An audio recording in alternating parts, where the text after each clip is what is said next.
Сухіби Бурхановою силою взяли аналізи з рота та носа і погрожували нашкодити дітям, якщо не погодиться здати кров. Адвокати Едем Сімідляєв та Сіяр Паніч відвідали її в центрі тримання іноземців в Краснодарському краї Росії. Кажуть, жінка, попри погрози, тримається гідно, хвилюється за двох своїх дітей та сподівається якнайшвидше з ними воз'єднатися. Очень переживает за свою судьбу, за судьбу детей.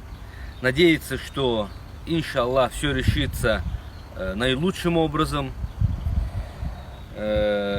Благодарит весь джемаат, который не стоит в стороне, не стоял в стороне и оказывал и оказывает помощь ей и ее детям.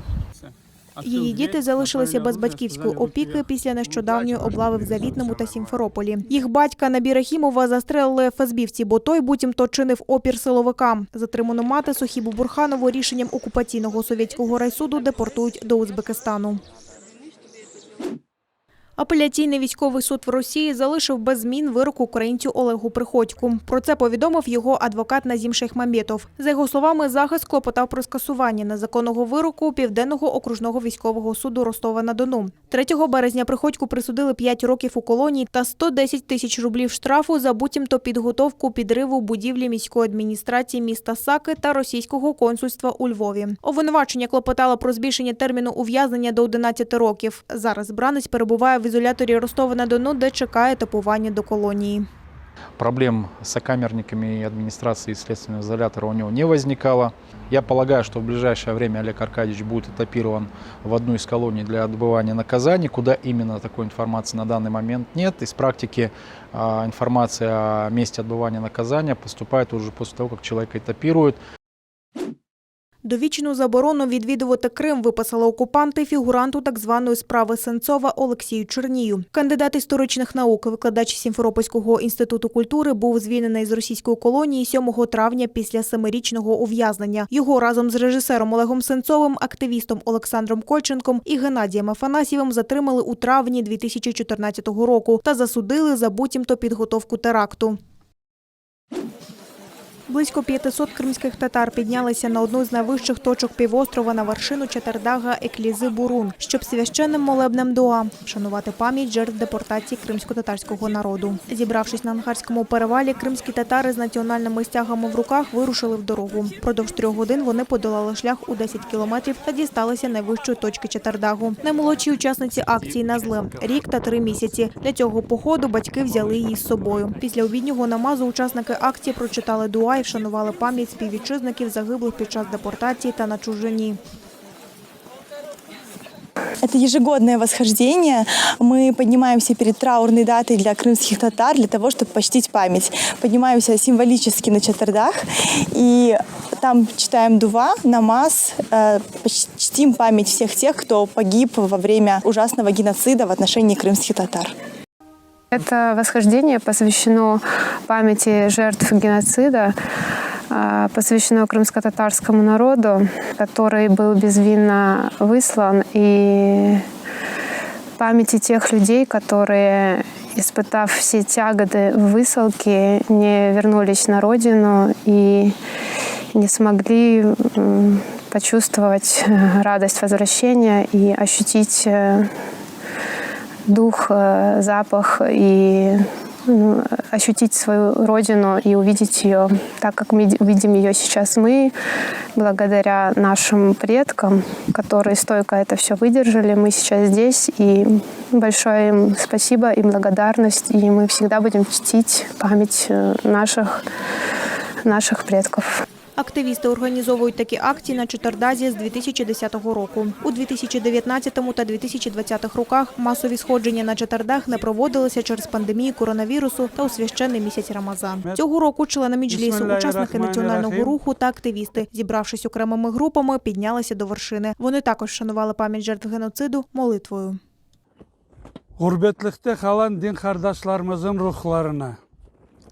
Bizim üçün avuçlarını açıp dua okuyan olur bilmem diyenlerin ruhlarına, bütün geçmişlerimizin ruhlarına bağışlayıp, yatan yerleri cennet olsun. İleride bile vakyar milletimizin başımıza düşmesin deyip, Чергові застереження від окупантів. Напередодні Дня пам'яті жертв геноциду кримсько-татарського народу активісти національного руху Сулейман Кадиров та Ільвір Аметов, адвокати Міня Вамілєва та голова ЦВК Курултаю Заїр Смідля вже традиційно отримали листи застереження від окупаційних органів. Буцімто до них надійшла інформація, що вони є учасниками несанкціонованих заходів, які мають відбутися 18 травня. Мовляв, під час цих заходів планується використання символіки екстремістського характеру, яка саме не уточнюється. Українським телеканалам запропонували розмістити спеціальний логотип до Дня пам'яті жертв геноциду кримсько-татарського народу. З таким закликом звернулися Меджліс, Мінреінтеграції та представництво президента України в Автономній Республіці Крим, повідомляє Національна рада з питань телебачення та радіомовлення. Команда Кримського дому розробила макет офіційної символіки. Тамга викладена з червоних рельсів. Саме 18 травня 1944 року з півострова вирушив перший ешелон вагонів для худоби, на яких вивозили кримських татар на чужину. Так почалася депортація. Поділилися радістю і святом з сусідами. В київському передмісті селі Чайки відсвяткували завершення священного місяця Рамадан. На честь Ураза Байрам кримські татари та мусульмани інших національностей зготували близько 200 порцій плову. Кожен охочий зміг поласувати святковим обідом, отримати в подарунок книжки про іслам та дізнатися більше про релігію та традиції. Організатори акції кажуть, хотіли розділити свято з сусідами, адже іслам шанує добросусідські відносини. Мы видим активность, люди собираются, потихоньку все друг другу передают. Плов только с костра вот приехали. Тут причем братья вообще участвуют в проекте, братья разных национальностей. Вот у нас на раздаче брат сомалиец, у нас тут тоже местный житель, можно сказать. Так дальше брат узбек есть. Там братья украинцы, арабы, вот крымские татары. В общем, у нас такой интернационал. Це ж не акція, це ж свято сьогодні. Звісно. Обов'язково. Кожне Дякуємо. свято ми хочемо розділити з друзями, правильно? Українська Дякую. громада дуже багата. І нам треба зберігати традиції. І татарські, і єврейські, і українські, і російські. Всі, що є у нас, хто проживає в Україні. У неділю 16 травня в Україні зафіксовано 2136 нових випадків коронавірусної хвороби. Більше половини нових інфікованих, а саме 1260 людей, підступна хвороба вклала на лікарняні ліжка. Виявлено ковід у більш як 100 дітей та у 47 медичних працівників. За добу найбільша кількість нових уражень підтверджена в 5 областях – Донецькій, Рівненській, Сумській, Дніпропетровській та Одеській. Після тривалого лідирування з негативного переліку, бодай на вихідні, випала столиця. Із загальної кількості людей, що захворіли попередніми тижнями, 6869 осіб отримали тести із негативними даними щодо ковіду. На жаль, 109 українців хворобу не подолали.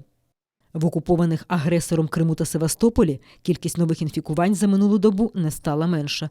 Як і минулої п'ятниці, захворіли на коронавірус 99 осіб. Більше 60 людей були змушені відправитись на лікування в стаціонар. Одужали майже 30 кримчан, але 3, на жаль, померли. Державні послуги України для жителів окупованого Криму. Електронний підпис, Є-малятко та електронні заяви на отримання пільгової іпотеки. Міністерство цифрової трансформації презентувало нові онлайн-послуги для громадян України «Надія Саміт 2.0». Деякі з них можуть спростити процедуру отримання державних послуг для жителів тимчасово окупованих територій. Зокрема, з'явилася функція електронного підпису. Документи можна підписувати через телефон безкоштовно у будь-якому місці. Ідентифікація у додатку відбувається через ID-картку чи закордонний паспорт. Також для мешканців окупованих територій став доступним сервіс «Є-малятко». Батьки можуть отримати оригінал паперового свідоцтва про народження після його замовлення онлайн. При цьому цифрове свідоцтво доступне у додатку «Дія». Крім того, відтепер переселенці можуть подати заяву на пільгову іпотеку за 10 хвилин. Мова йде про доступний кредит на житло під 3% річних на 20 років для переселенців, які постраждали через окупацію. Люди можуть вибрати, яке житло захочуть і де захочуть. І приблизно 16 липня відбудеться саме розіграш можливостей якраз і обрання переможців, хто ж отримує право на цей пільговий кредит. Цей проєкт також, звісно, результат нашої спільної роботи. І в даному випадку це і Мінреінтеграції, і Мінсоц, Держмолоджитло. Ну і, безумовно, це все реалізовано за підтримки проєкту ПРООН в Україні, що фінансується урядом Швейцарії. Один український воїн поранений на Східному фронті. Це сталося в суботу біля Мар'їнки, де окупанти гатили з великокаліберних кулеметів. Поранений боєць в задовільному стані. Йому надано першу допомогу та ушпиталено. Крім того, ворог бив з важкої артилерії та БМП. А минулої доби в районі Новоселівки застосували 82-гі міномети, а біля Катеринівки навіть вогнемети. На інших напрямках окупанти атакували великокаліберними кулеметами та гранатометами, на що отримали відповідь вогнем від українських захисників. Поблизу Пісків, у бік позицій наших захисників, російські окупанти здійснили обстріли з ручних протитанкових гранатометів. А біля населеного пункту Троїцьке ще й з великокаліберних кулеметів. У районі Старогнатівки противник двічі вів вогонь з автоматичних станкових гранатометів, а біля Причепилівки ще й з великокаліберних кулеметів, стрілецької зброї, ручних протитанкових та підствольних гранатометів. Про всі факти порушень українська сторона СЦКК оперативно повідомила СММ ОБСЄ. На обстріли противника наші захисники відкривали вогонь у відповідь. Подряпини, синці, вм'ятини на машинах і знищений врожай. Якщо в Сімферополі він був з перепелине яйце, то жителі Роздольненського району поділилися відео градин розміром з куряче. Град супроводжувався грозою, зливами і шквальним вітром. Синоптики оголосили про штормове попередження.